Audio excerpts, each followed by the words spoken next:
እሱ ለብዙ ዓመታት በዚያ ኖሯል በሚለው አረፍተ ነገር ውስጥ ያለው ተውሳከ ግስ ምንን ይገልጻል?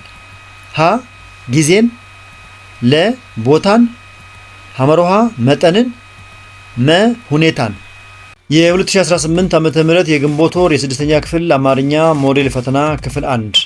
ይህ ጥያቄ የተዘጋጀው በአማራ ክልል በባህር ዳር ከተማ አስተዳደር ትምህርት ቢሮ ነው። እናመሰግናለን።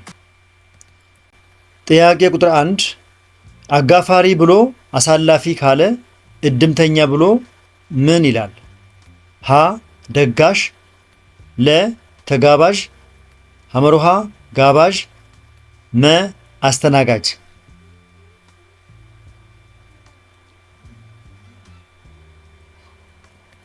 መልሱ ተጋባዥ ነው። ይህ ጥያቄ የተመሳሳዩን ወይም የተዛማጅ ቃላትን ግንኙነት የሚጠይቅ ነው።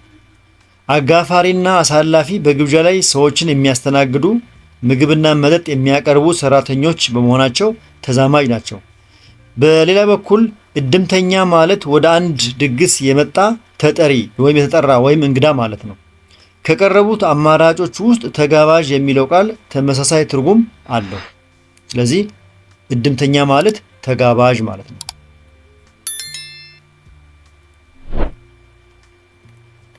ሁለተኛ ምርቃን ብሎ እርግማን ካለ ቂም ብሎ ዳሽ ይላል። ሀ ሸፍጥ፣ ለ ቁርሾ፣ ሐመሮሃ ይቅርታ፣ መ ጥላቻ።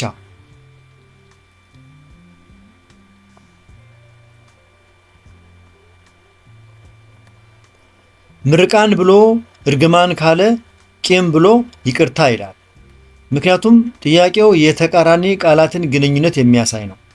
ምርቃን ወይም ምርቃትና እርግማን ተቃራኒ ቃላት ናቸው። ስለዚህ የቂም ተቃራኒ ቃል ደግሞ በጥላቻ መቋጠር ሲሆን ተቃራኒው ደግሞ ያንን ነገር መተው ወይም ይቅርታ ማድረግ ማለት ነው። ስለዚህ ምርቃን ብሎ እርግማን ካለ ተቃራኒው ቂም ብሎ ይቅርታ ይላል ማለት ነው። ሶስተኛ ከሚከተሉት ቃላት ውስጥ የወል ስም የሆነው የቱ ነው? ሀ ተራራ፣ ለ አባይ፣ ሐመሮሃ አራዊት፣ መ ባህር ዳር።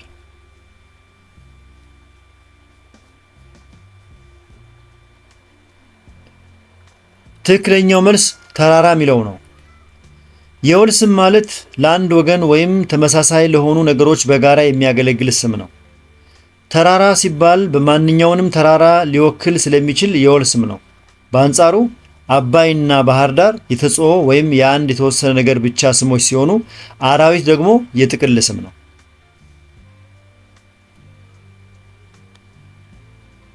እንቀጥል። ጥያቄ ቁጥር 4 የኢትዮጵያ ሰራዊት የሀገሩን ዳር ድንበር ለማስከበር ውድ ሕይወቱን ሰውቷል። በዚህ አረፍተ ነገር የተሰመረበት ቃል የስም አይነት ምድቡ የት ነው? የተሰመረበት ቃል ሰራዊት የሚል ነው። ሀ የተጽኦ፣ ለ የወል፣ ሐመሮሃ የረቂቅ፣ መ የጥቅል።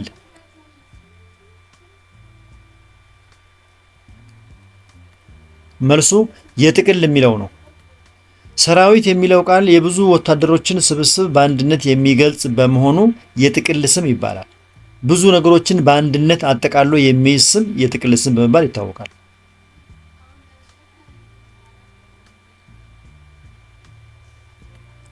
አምስተኛ ከሚከተሉት ውስጥ በሁለተኛ መደብ ነጠላ ቁጥር አነስታይ ጾታ ግስ የተዋቀረው አረፍተ ነገር የትኛው ነው?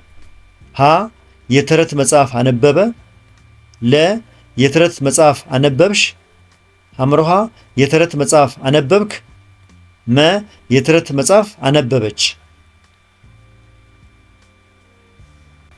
ትክክለኛው መልስ የተረት መጽሐፍ አነበብሽ የሚለው ነው። ሁለተኛ መደብ ማለት የንግግሩ አድማጭ አንተ ወይም አንቺ ማለት ነው። ነጠላ ቁጥር ለአንድ ሰው ሲሆን አነስታይ ጾታ ደግሞ ለሴት ወይም አንቺ የሚነገር ነው። ስለዚህ አነበብሽ የሚለው ግስ አንቺ ለሚለው የሁለተኛ መደብ ነጠላ ቁጥር አነስታይ ጾታ በትክክል የተዋቀረ ነው። የተከበራችሁ የዚህ ቻናል ተከታታዮች እስካሁን በቀረቡ ጥያቄዎች መልስና ማብራሪያዎች ላይ አስተያየት፣ ጥያቄና ጥቆማ ካላችሁ አስተያየት መስጫው ላይ አስቀምጡ። እየፈጠንኩ ወይም የዘገየው ከሆነ ቪዲዮውን ያስቆማችሁ ተከተሉ። ከተመቻችሁ ላይክ አድርጉ። እንቀጥል። ጥያቄ ቁጥር 6 የአማራ ውሃ ስራዎች ኮንስትራክሽን ድርጅት የሚለው ሐረግ በአጽሮተ ቃል ሲጻፍ ትክክል የሆነው የቱ ነው?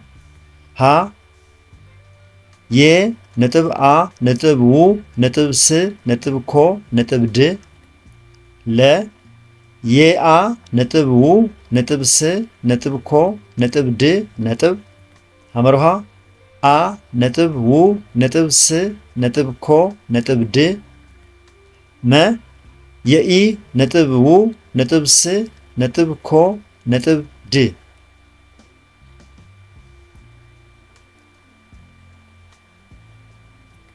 ትክክለኛው መልስ አ ነጥብ ው ነጥብ ስ ነጥብ ኮ ነጥብ ድ የሚለው ነው። አህጽሮተ ቃል ሲመሰረት የቃላቱን መነሻ ፊደላት በመውሰድና በመካከላቸው ነጥብ በማስገባት ነው። የአማራ አ፣ ውሃ ው፣ ስራዎች ስ፣ ኮንስትራክሽን ኮ፣ ድርጅት ድ በመሆኑ አውስኮድ ወይም አ ነጥብ ው ነጥብ ስ ነጥብ ኮ ነጥብ ድ ትክክለኛው አጻጻፍ ነው። የ የሚለው መስተዋድድ ብዙውን ጊዜ በአህጽሮተ ቃል ውስጥ አይካተትም።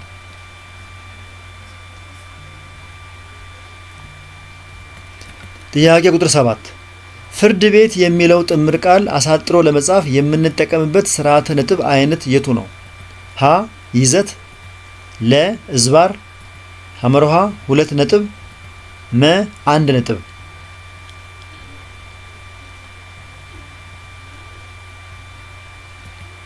መልሱ እዝባር ነው። ሁለት ቃላትን አጣምረን አሳጥረን ለመጻፍ ለምሳሌ እንደ ፍርድ ቤት ወይም ክፍለ ሀገር ስንጽፍ የምንጠቀምበት ጋደም ያለ መስመር ወይም እዝባር ይባላል።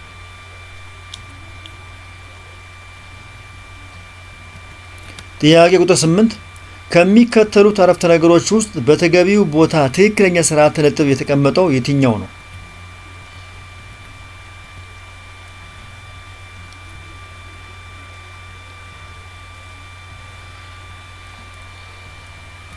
ትክክለኛው መልስ ሐመርሃ ላይ የተቀመጠው ነው። የሰው ንግግር በቀጥታ ሲቀመጥ በትምህርተ ጥቅስ ውስጥ መሆን አለበት። እንዲሁም ስሜትን የሚገልጽ አነጋገር ለምሳሌ እንኳን ደስ አለሽ የሚለው በትምህርተ አንክሮ ወይም በቃል አጋኖ መሆን ስላለበት አማራጭ ሐመርሃ ስርዓተ ነጥቦችን በትክክል ተጠቅሟል። ስለዚህ ተሟልቶ ሲነበብ መምህሯ እንኳን ደስ አለሽ ጥሩ ውጤት አስመዝግበሻል አሏት ይሆናል ማለት ነው።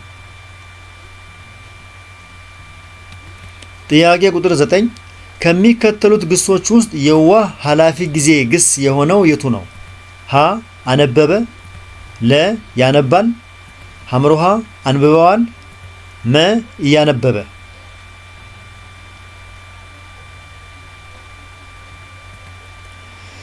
አነበበ ካላችሁ ትክክል ነው። የዋህ ጊዜ ኃላፊ የሚባለው ድርጊቱ ድሮ ሙሉ በሙሉ መጠናቀቁን የሚያሳይና ምንም ተጨማሪ አጋዥ ግስ ሳይጨመር በራሱ የሚቆም ነው። አነበበ የሚለው ቃል የዋህ ኃላፊ ጊዜን በትክክል ያሳያል።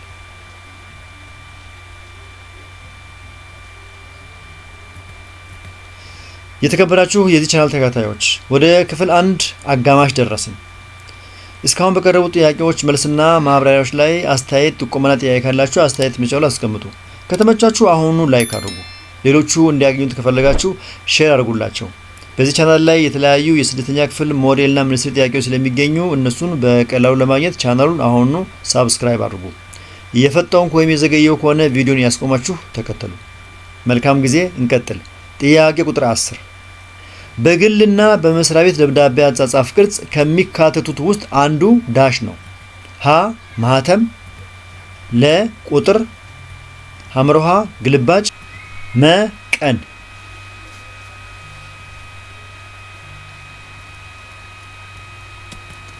ቀን ካላችሁ ትክክል ነው።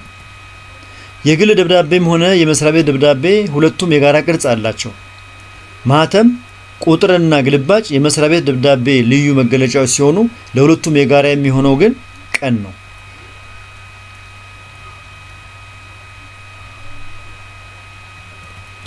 11ኛ ከሚከተሉት ውስጥ ጥምር ቃል የሆነው የቱ ነው?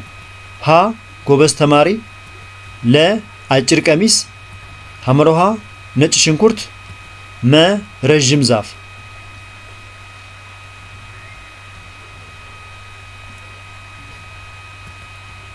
ነጭ ሽንኩርት ካላችሁ ትክክል ነው። ምክንያቱም ጥምር ቃል ማለት ሁለት የተለያዩ ቃላት ተጣምረው አንድ አዲስ ትርጉም ያለው ነጠላ ነገር ወይም ጽንሰ ሐሳብ ሲፈጥሩ ነው። ነጭ ሽንኩርት የተለየ የእጽዋት ወይም የቅመም አይነትን የሚገልጽ ነጠላ ጥምር ቃል ነው። ሌሎቹ ግን ማለትም ጎበዝ ተማሪ፣ አጭር ቀሚስ የመሳሰሉት የቅጽልና የቃል ጥምረት እንጂ ራሳቸውን የቻሉ ጥምር ቃላት አይደሉም።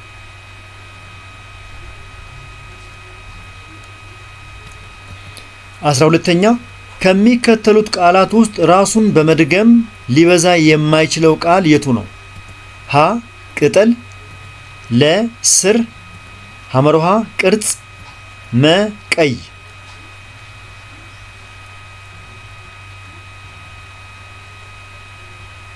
የጥያቄ ቁጥር 12 ትክክለኛው መልስ ቀይ የሚለው ነው። ስሞች ወይም አንዳንድ ቃላት ራሳቸውን በመድገም ሊበዙ ይችላሉ። ለምሳሌ ቅጠል ቅጠላ ቅጠል፣ ስር ስራ ስር፣ ቅርጽ ቅርጻ ቅርጽ ሊሆኑ ይችላሉ። ነገር ግን ቀይ የሚለው ቅጽል ሲበዛ ቀያይ እንጂ ቀይ ቀይ ተብሎ ራሱን ሙሉ በሙሉ በመድገም አይባዛም።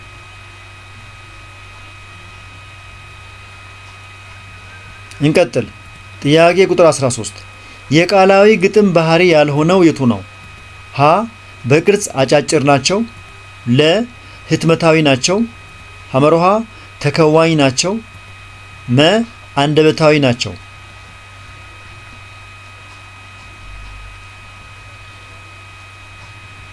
የቃላዊ ግጥም ባህሪ ያልሆነው ህትመታዊ ናቸው የሚለው ነው። ቃላዊ ግጥም የአፍ ታሪክ ከአፍ ወደ አፍ የሚሸጋገር በአንደበት የሚነገርና የሚከወን ማለትም የሚዘፈን ወይም የሚነገረው ነው። ስለዚህ ህትመታዊ ናቸው የሚለው ባህሪው አይደለም። ምክንያቱም ህትመት የጽሑፋዊ ግጥም ባህሪ ነው።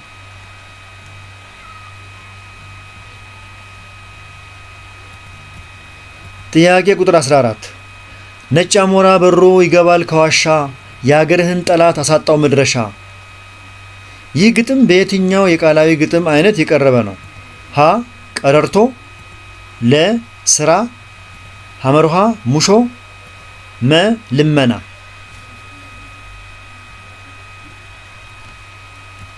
ትክክለኛው መልስ ቀረርቶ ነው።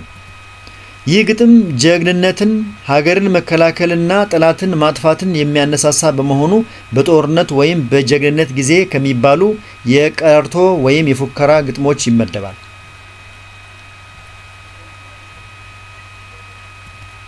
15ኛ ከሚከተሉት ውስጥ የጊዜ ተውሳከ ግስ የሆነው የቱ ነው? ሀ ክፉኛ፣ ለ አምና፣ ሐመርሃ ጥቂት፣ መ እዚያ።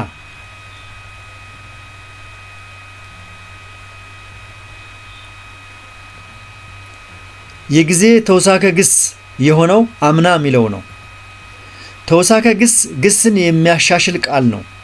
አምና የሚለው ቃል ድርጊቱ መቼ እንደተከናወነ ስለሚገልጽ የጊዜ ተውሳከ ግስ ነው። ሌሎቹ ለምሳሌ ክፉኛ የሁኔታ፣ ጥቂት የመጠን፣ እዚያ ደግሞ የቦታ ተውሳከ ግስ ናቸው። ስለዚህ ትክክለኛው መልስ አምና የሚለው ነው የጊዜ ተውሳከ ግሱ። በጣም ጥሩ። ወደ ጥያቄ ቁጥር 16 ስንሄድ እንዲህ ይላል። እሱ ለብዙ ዓመታት በዚያ ኖሯል በሚለው አረፍተ ነገር ውስጥ ያለው ተውሳከ ግስ ምንን ይገልጻል? ሀ ጊዜን፣ ለ ቦታን፣ ሐመርሃ መጠንን፣ መ ሁኔታን።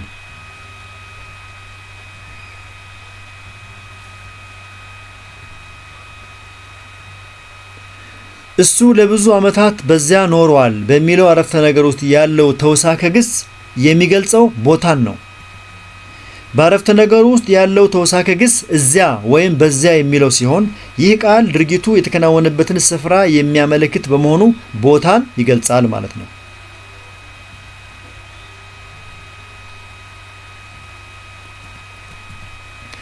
ጥያቄ ቁጥር 17 የቡና አፈላል ስርዓታችን ጊዜና ዘመናዊነት ያልከለሰው ባህላችን ነው።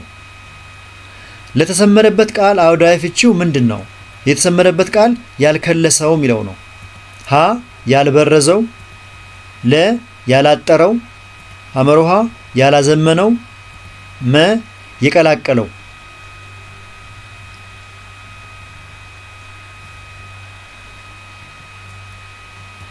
ትክክለኛው መልስ ያልበረዘው የሚለው ነው።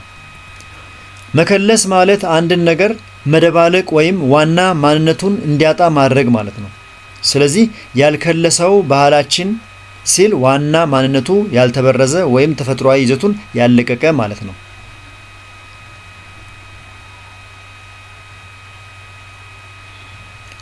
ወደ ጥያቄዎቻችን ማገባደጃ የደረስን ነው። ጥያቄ ቁጥር 18 ከሚከተሉት ቃላት ውስጥ ቁጡ የሚለውን ፍካሪያዊ ፍቺ ሊይዝ የሚችለው ቃል የትኛው ነው? ሀ እባብ፣ ለ አንበሳ፣ ሐመርሃ ነብር፣ መ ውሻ።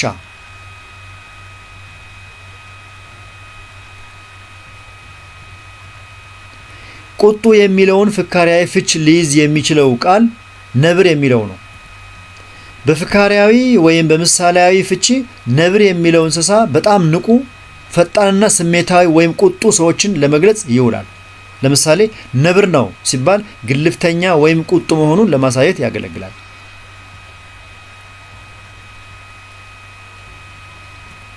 ጥያቄ ቁጥር 19 ከሚከተሉት አረፍተ ነገሮች ንብ የሚለውን ቃል በእማሪያዊ ፍቺ ሊገልጽ የሚችለው የትኛው ነው? ሀ አለሚቱ ንብ ነች፣ ለ ጌጤ እንደ ንብ ሆነች፣ ሐመርሃ ንብ ተናዳፊና ማር አምራች ነፍሳት ናት፣ መ ዓለሙ በጠላቱ ፊት ሲቆም ንብ ነው።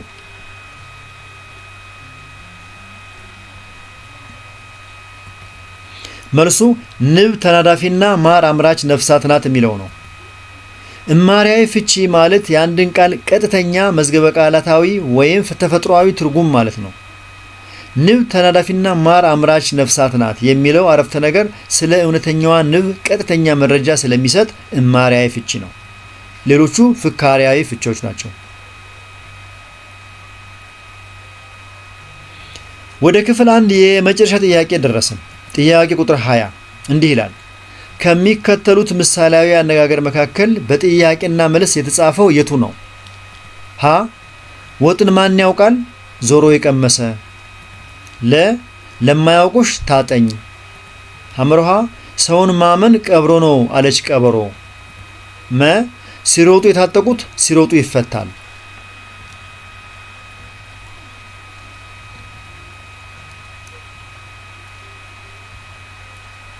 በጥያቄና መልስ የተጻፈው ከነዚህ መካከል ወጥን ማን ያውቃል ዞሮ የቀመሰ የሚለው ነው።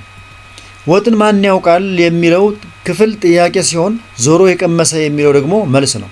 በመሆኑም ይህ ምሳሌያዊ አነጋገር በጥያቄና መልስ መዋቅር የተጻፈ ነው ማለት ነው። የተከበራችሁ የዚህ ቻናል ተከታታዮች እስካሁን በቀረቡ ጥያቄዎች መልስና ማብራሪያዎች ላይ አስተያየት፣ ጥቆማና ጥያቄ ካላችሁ አስተያየት መስጫው ላይ አስቀምጡ። ከተመቻችሁ ላይክ አድርጉ። ሌሎቹ እንዲያገኙት ከፈለጋችሁ ሼር አድርጉላቸው። ምናልባት የፈጠንኩ ወይም የዘገየው ከሆነ ቪዲዮ በእጃችሁ ስለሆነ ያስቆማችሁ ተከተሉ። በዚህ ቻናል ላይ የተለያዩ የስድስተኛ ክፍል የሚኒስትሪና ሞዴል ጥያቄዎች ስለሚገኙ እነሱን በቀላሉ ለማግኘት ቻናሉን አሁኑ ሳብስክራይብ አድርጉ። በክፍል 2 እስከምንገናኝ ድረስ መልካም የጥናትና የዝግጅት ወቅት ይሁንላችሁ። ቻው።